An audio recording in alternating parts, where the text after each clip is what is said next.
What's going on, everyone, and welcome back to the Real Deal Durham Podcast. This show is all about empowering you to make the very best decisions possible when it comes to real estate. Whether you're buying, investing, selling, renting, doesn't matter.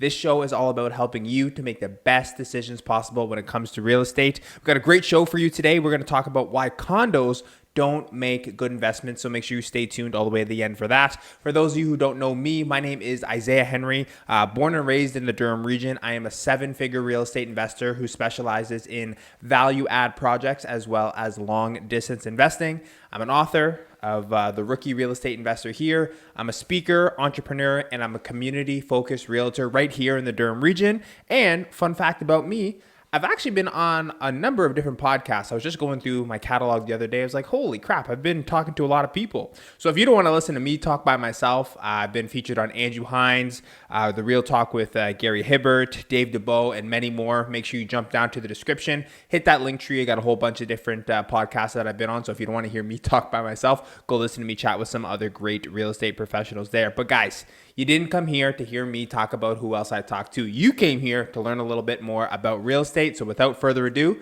let's get into it.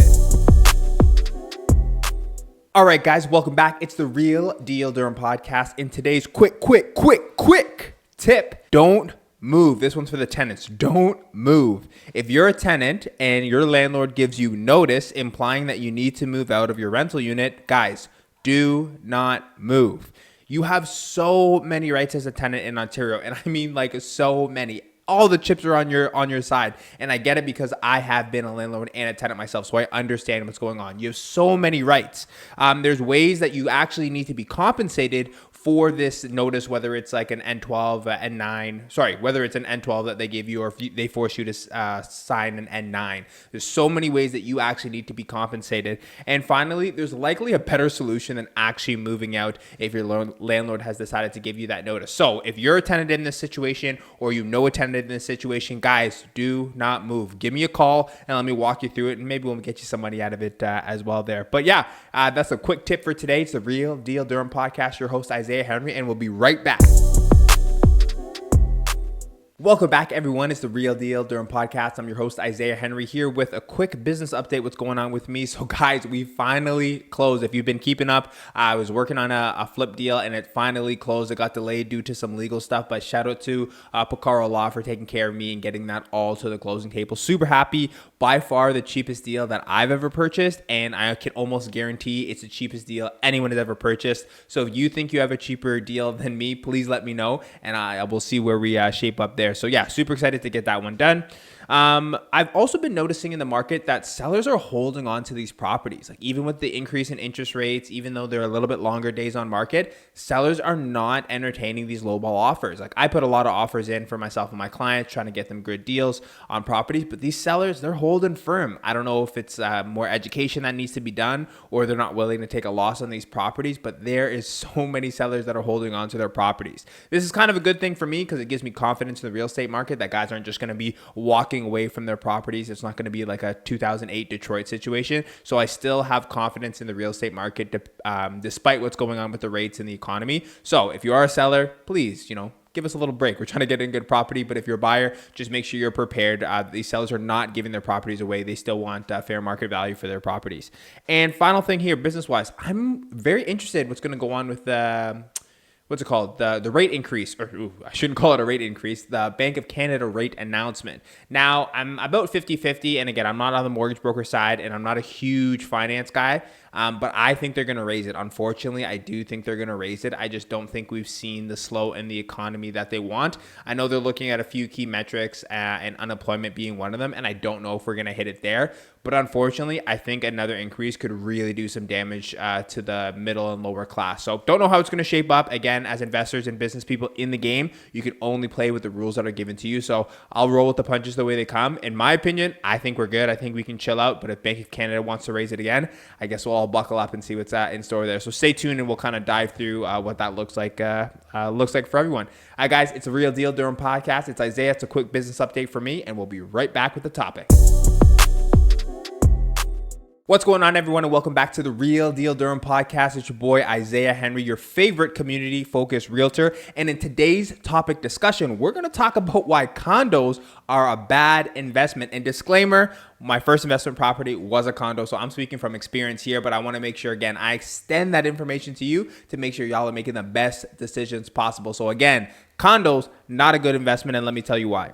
So condos are great. Like, they're cheaper than the average detached home. They offer convenience. They have amenities, sometimes like a pool, gym, boardroom, workspace, and they're usually newer. Like, you're not getting, a lot of people aren't buying like 1930 condo builds. Like, all these condos are usually newer, more updated, at least aesthetically. So I can see where the allure of a condo unit is. But they don't make good investments. I'll say it again. I don't think they make good investments. I'm going to go into a little bit more detail why. I'll give you three main reasons why condos are not good investments, especially here in the Durham region. Number one, condo fees. Listen, anytime they start talking about fees or adding fees to my investments, I'm like, hey, hold up, wait a minute. I don't want any extra fees. It's hard enough to cash flow in this environment. I don't need extra fees complicating my process. Now, condo fees vary widely depending on one condo here, another condo here. The condo fees can be all over the place, which makes it very irregular and hard to predict, especially as an investment opportunity.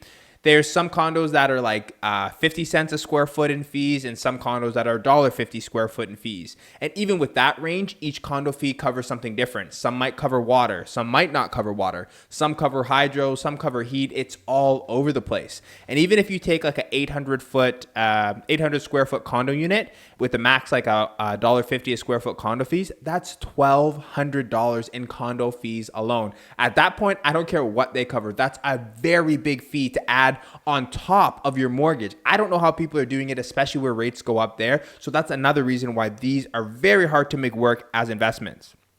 Now, these costs can be substantial, like I said, $1,200, and they can go up and down depending on the condo corporation, and you, again, don't really have much control over that. Now, these high fees diminish your overall investment or your return on investment, because at the end of the day, guys, we're doing these investments. We're investing in real estate. We're buying these properties to make money. We're trying to make a return on the money. If we just wanted to live somewhere, we would just find something nice and we wouldn't be on the Real Deal Durham podcast. We'd be doing something else. But if we're talking about investment opportunities, the additional fees that come along with condos really cut into that ROI and kill any cash flow that you may have been getting. Granted, I don't think you're getting much cash flow on condos anyway. Like I said earlier, these are irregular, they're hard to predict, and they're really hard to put into your numbers to make a good decision. Now, the final thing here that literally grinds my gears and makes me say, heck no, these are not investment vehicles, is the potential increase in condo fees and special assessments. So these condo fees can go up pretty much at a whim. Usually they go up every year or every 2 years, just based on the cost of living, cost of ownership, hydro goes up, maintenance goes up, et cetera, et cetera. So those are going to tick up, which again, they're not really going to be in line with that rental increase that Ontario sets up. So it can go up, $50, $100. There's no really regulation that governs how fast or how far they can go up. Whatever the condo board kind of discusses and agrees on, that's what it's going to be. But here's the big kicker: special assessments. Now, special assessments, by definition, I'll read them out here. A special assessment is an extra one-time charge added to the owner's common expenses or condo fees that condo corporations may use to cover shortfalls in their yearly budgets. Listen, I ain't covering nobody's shortfall, but it goes on to say condo corporations generally rely on special assessments to cover single events that impact their finances, such as being involved in expensive litigations or an expensive unexpected repair. Now, with that being said, this is not a good investment because these condo corporations are not budgeting wisely or are exposed to risk in the market, whether that be legal risk or maintenance risk. I, as a condo owner, have to pay for that. And the worst thing here, when you get a big special assessment, you can't just sell off your property and be like, hey, I don't want to pay it. No. Once you're in it and a special assessment is called, you as the owner are on the hook, which really brings down the overall ROI on your investment as well as the potential to sell it in the future. So again, first reasons why I don't love condos as an investment. Second thing I want to get into here is the restrictions and lack of control. Again, I like to control stuff. I like to make sure I know how the properties are operated, and I extend that same mindset to my clients. Now, condos can put in rental restrictions whenever they want, whenever they want. Now, not all condos permit rentals, so you might actually have to be an owner if you own that. And some people get a little too ahead of themselves and like, oh, I'm just gonna go pick up this condo. It's cheap. I'll rent it out. But they don't actually go through the status certificate with the realtor or go through the condo corporation bylaws, and they're soon realize like, oh crap, I can't even rent this out to a tenant. And that, of course, is going to kill any investment opportunity you had there. They can also limit income generating activities across your investment. So let's say you do have a condo, you want to rent out the boardroom, you want to use the pool, you want to rent out the gym. They can just put a big X on that and not allow you to do any of these other income generating activities that would help you cash flow better or increase your return on investment, because again, you don't have control over a condo investment. Now, this can change from moment to moment, year to year, month to month even. And again, this unpredictability and lack of control makes it a very poor investment decision, in my opinion. Now, let's compare it to something like more investment focused, like a fourplex or a 4-unit property. The city's not just going to come knock on your door and say, hey, Isaiah, this fourplex that you bought is now a single family home. So I guess you got to kick out all the tenants and later. That's very, very rare, and there would have to be some crazy zoning amendment or something that's going to happen, and you are probably going to be known well in advance. But in a condo, they have condo corporations and condo bylaws that you are subject to. So if they call you one day and say, hey, owners, we're not doing any more rentals, so if you have a rental, give them their notice, and you kind of got to get them moving. So not only do you have to move your tenant out, now you're dealing with the landlord-tenant board issues that come into moving a tenant out, because again, these tenants have rights. So you're just getting yourself into a world of hurt. And again, is this return on investment worth it? And my answer is heck no. And these are just very small instances where condos don't make a lot of sense. Now, some condos may allow long-term rentals, but they may draw the line at short-term rentals. Now, a lot of people are using condos for short-term rentals because they're nice, they're smaller units, they have amenities, people can come in and out. But again, if your condo doesn't allow short-term rentals, or they create a law or they pass a bylaw 2-3 years after you own it that you can't do short-term rentals, your whole investment strategy may be out in the water, which is something I don't like. I don't like the lack of control. And to build off this lack of control model, condo corporations or bylaws can also restrict the modifications you can do on your units. This limits your customization and limits your ability to really add value to your condo unit. Now, like I said earlier in the introduction, I'm a value add investor, big believer in buying below market value, adding some value to the property to get the best return on investment possible.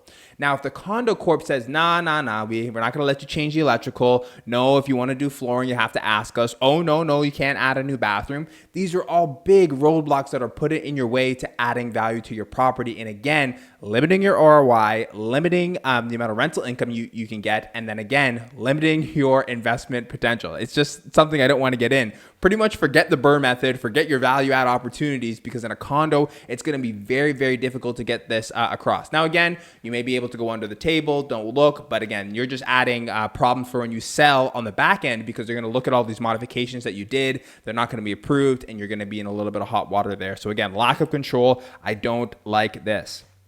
Now, if you take away the value add opportunity for condos or the value add opportunity on investment, what are you left with? So I guess you're left with cash flow, but again, I just said condos barely cash flow, especially in Durham. And then you're left with appreciation. So I guess you're just praying to our Lord and Savior Jesus Christ that this appreciation is going to go from 2% to maybe 10 or 15% for you to actually get a return. Guys, if you're just banking on appreciation, you're not really investing. You're more or less gambling, in my opinion. And again, this lack of control is not conducive to a good investment opportunity, in my opinion. Don't let these condo boards and these condo bylaws restrict you from making the best return on your money possible.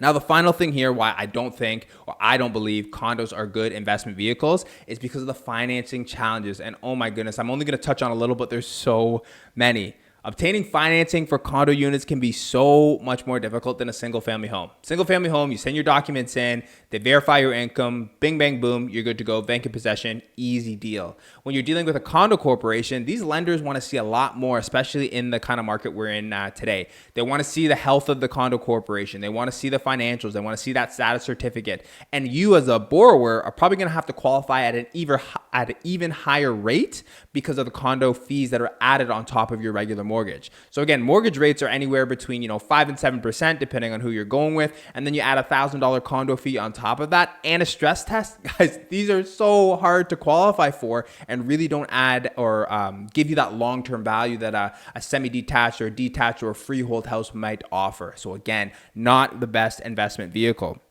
Like I said, just to touch on some points to circle back, qualifying with a condo can be difficult with the fees. It's going to hurt your qualifying, especially with the stress test. Lenders are going to give you trouble. If you thought lenders were, up your butt with all this other stuff before, with a condo, they're going to be asking for documents you didn't even know existed. So you're definitely going to want to be able to work with your realtor and your lender, making sure you get all those documents in just to qualify and get this deal off the table. So something, again, I don't love deal with it. Another thing that I'm also noticing that lenders are looking at the number of rental units in that condo corporation to owner occupied units. And if it doesn't meet their threshold, they may not approve you for financing, which is something I'm seeing a little bit more in this rate environment. So something else that you want to take into consideration if you're thinking of condos as an investment vehicle. But for me, that's a heck no. Final thing here is, as a buyer, you're going to have to display a little bit more financial health. Again, just with the qualifying requirements of a condo versus a regular freehold, larger down payments, higher interest rates. These are all things that you're probably going to be subject to trying to get a condo investment off the ground in this rate environment here.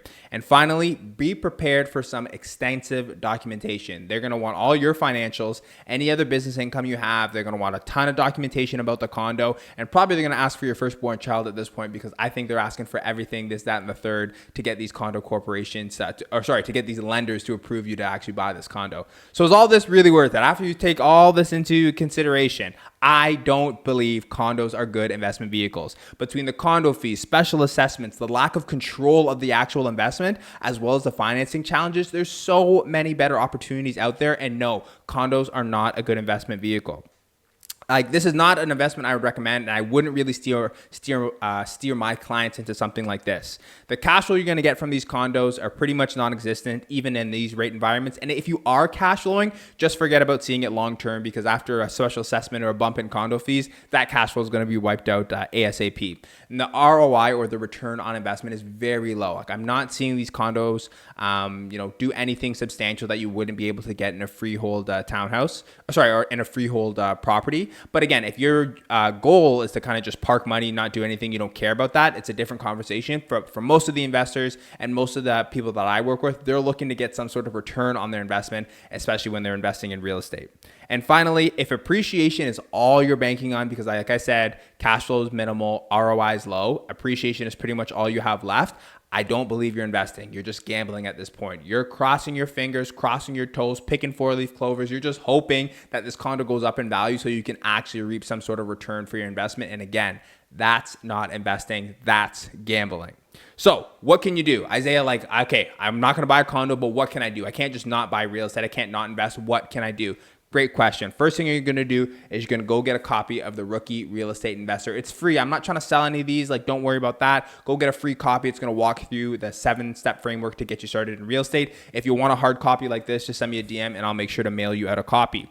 Next thing you're going to do is explore these 3 strategies. These are 3 great strategies to get started or get a little bit further in your investing career. 1, house hacking. You get to take advantage of all the residential financing, owner-occupied financing, and it's a great way to get started or grow your real estate portfolio. Number 2, long distance investing. This is my bread and butter. This is how I cut my teeth, and this is what I show my clients in my Living the Dream program. Great way. Look for a tertiary or a secondary market. Go invest out there and live where you want. Invest where it makes sense. And last thing, large multifamily properties. Now, I'm not saying you got to go right off the hop and buy a 100-unit apartment building, but starting to look into those 5 to 20-unit apartment buildings give you a really nice sweet spot that, again, the smaller investors aren't going after and the private equity funds aren't touching either. So if you're interested in that, large multifamily between that 5 and 20 unit is a very good sweet spot there. So guys, condos, they're not a good investment. There's so many other things out there. We can get you a way better return, and there's way better investment vehicles out there. If you have any questions or have any comments, I'd love to hear what you think. Drop me a comment or drop me a review wherever you're listening, and I want to hear what's going on with you. It's Isaiah Henry, Real Deal Durham Podcast, and we'll be right back. Welcome back, ladies and gentlemen. We're here on the Real Deal Durham Podcast, and we're at my favorite part. You guys know it's the In the Community feature. Again, if you're a business owner, side hustler, or entrepreneur in the Durham region, I want to hear from you, and I want to put you on the podcast to give you the credit that you deserve. In today's In the Community section, I'm super excited to highlight one of my favorite Caribbean restaurants. It's Val and Patsy's Island Food. That's right, Val and Patsy's Island Food. You can find them at on Instagram at VP Island Food. They're online at Val and Patsy's Island Food. Email Val and Patsy's islandfood at gmail.com. Phone number 905-472-7012. And they're located in Ajax. That's 676 Monarch Avenue. And it's unit number 12 there. 676 Monarch Avenue. And that's out in Ajax. So guys, let me tell you about Val and Patsy's Island Food. But disclaimer, let me put it out there. If you are hungry, make sure you pause this, go get something to eat, because I'm telling you, after I talk to you what's going here, your belly's going to be rumbling. In Val and Patsy's Island Food, discover the taste of the Caribbean right here in the Durham region with Val and Patsy's Island Food. Indulge in the vibrant and authentic flavors of the islands without leaving your neighborhood. From mouth-watering jerk chicken to their famous patty and cocoa bread, every bite is like a journey to a tropical paradise. Guys, I'm getting hungry just thinking about it. At Val and Patsy's Island Food, they're passionate about bringing the true essence of the islands in the Caribbean right here to the Durham region. Their carefully crafted dishes are a tribute to tradition, using the finest ingredients and time-tested recipes. Can't dine in? No problem. Experience the same incredible flavors through Skip the Dishes or Uber Eats, delivering the taste of the islands right to your door. Can't get better than that, guys. Get ready to tantalize your taste buds and embark on a flavorful adventure with Val and Patsy's Island Food. Now, I've been there. I've ate there myself, and it's very, very good food, especially if you're looking for that authentic taste right here in Durham. I'd recommend the jerk chicken poutine or the oxtail dinner. Those are two of my favorites, but guys, you can't go wrong with some of the best patty and cocoa bread out here. So make sure you go check them out. Again, it's Val and Patsy's Island Food. They're on Instagram at VP Island Food. They got their website, Val and Patsy's Island Food, email, phone, and again, it's 676 Monarch Avenue. That's in Ajax. You're looking for unit number 12 there. Guys, it's the Real Deal Durham Podcast. Your host, Isaiah Henry, and we'll be actually, we might be a little bit longer because I might go have to put an order for Skip the Dishes to get some of Val and Patsy's Island Food. But after that, we'll be right back. Hey, and welcome back, everyone. Isaiah Henry here. It's a Real Deal Durham Podcast Q&A time. Again, if you guys have any questions, real estate-wise, investing-wise, I want to hear from you. Slide into those DMs or send me a message so we can feature you here on the Real Deal Durham Podcast. Let's get into it. Hey, Isaiah, could you explain the difference between residential and commercial real estate investing, and which one might be more suitable for someone just starting out?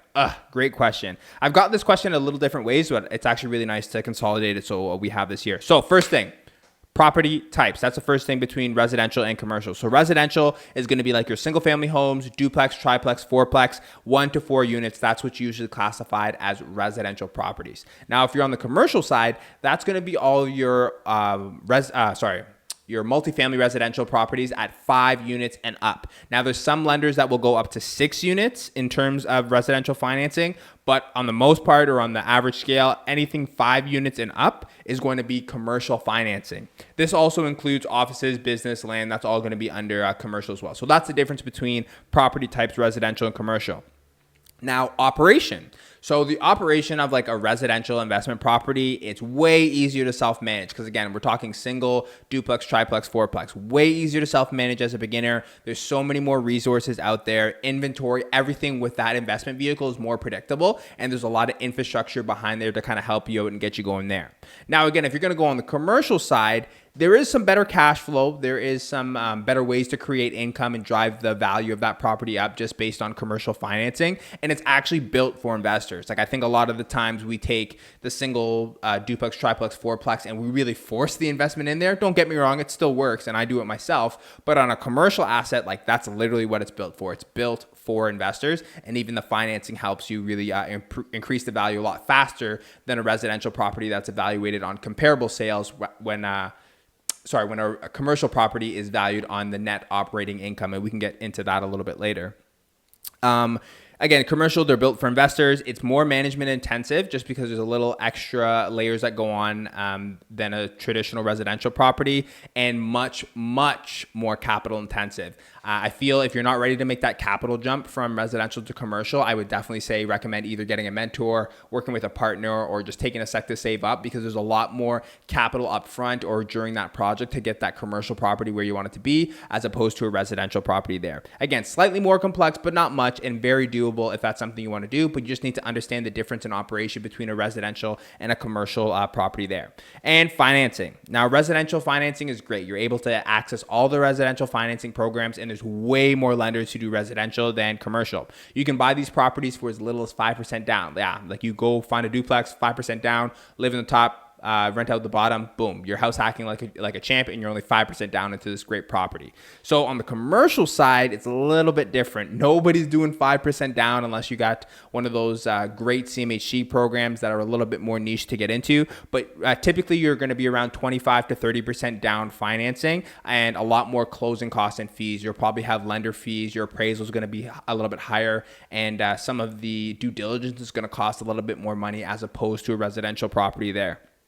The one thing that is great about commercial properties is that you have a little bit more opportunities for creative financing. Seller financing, VTB, CMHC, and some commercial products are more available on the commercial side as opposed to the residential side. And you don't have to personally qualify. On a residential property, most times you're actually personally qualifying with your income, but on the commercial side, you're using the asset or the property itself to qualify for the mortgage rather than your personal property. Again, they're still going to consider like making sure that you're not like a complete dud-ups, like they want to make sure you make money, but it's not going to be solely based on your income, which is really good. So let's go back to the base of the question. Which one is more suitable for beginners? If I'm being honest, I'm going to say the residential stuff, and I know there's people out there who say, jump right into commercial. You just drive that NOI up and there's so much more. Yes, I get it. It's way more lucrative on the commercial side. I'm not going to say it's not. But the lessons that you learn going from residential to commercial, I think are so valuable. And I've seen it too many times. People jump in with a big chunk of money on like a 10 unit, 12 unit, and they haven't learned those lessons that were taught in the 1 to 4, and they really stumble, and sometimes they lose a fair bit of money. So again, for a beginner, I would definitely recommend the residential. It's simple, familiar, lower barrier to entry, and there's so many resources out there to help you and get you started there. Whereas commercial, it's a little bit more complex, higher barrier to entry, more capital intensive, but it's a higher return for a little bit higher risk. So guys, I'd love to know what you think. Should it be commercial or should it be residential? What is great, the best for a beginner? Leave a comment for me, send me a DM. I'd love to know your thoughts on this one here. But again, thanks guys for the questions. If you have any other questions, I'd love to hear you. Let's get the conversation going and get the community all topped on the real estate education. It's Isaiah Henry. It's the Real Deal Durham Podcast, guys, and we'll be right back. Hey everyone, welcome back. It's the Real Deal Durham Podcast with your host, Isaiah Henry. And woo, we did it again, baby. Episode number 8 in the books. Thanks so much for joining me. I know your attention could be so many different places, so thank you so much for spending a little bit of time with me. If you're watching on YouTube, like, comment, and subscribe. I'd love to hear from you. And again, this helps me reach a little bit more people. And guys, we finally did it. There's a little bit of hurdles, but we're on the audio platforms now. So check us out on Spotify, Apple Music, or wherever you listen to your audio podcast. I'd love to be chatting to you when you're driving in your car. 5 stars is preferable, but if you got something to say it with chest. That's all that I ask there. If you're a Durham-based business, I want to hear from you. I'd love to feature you on the podcast because I truly believe the community is what fuels the real estate, not the other way around. So I'd love to hear from you, get you on the podcast, and get you promoted the way you should be. And finally, if you haven't yet, don't forget to grab a copy of this ebook. Look at me. Look right there. Come on. Look at your boy. Yeah, go get a copy of the free ebook, 7-Step Framework. It's a great way to get started, quick, easy read, and I'd love to share that resources with you. Thanks again, Apollo, for the music, and thank you to Val and Patsy's Island Food. I just got the order going right now, so I'm about to go Marv right after we're done here. Thanks so much for the feature. Guys, thank you again for joining me, and until next time, see you on the next episode. Peace!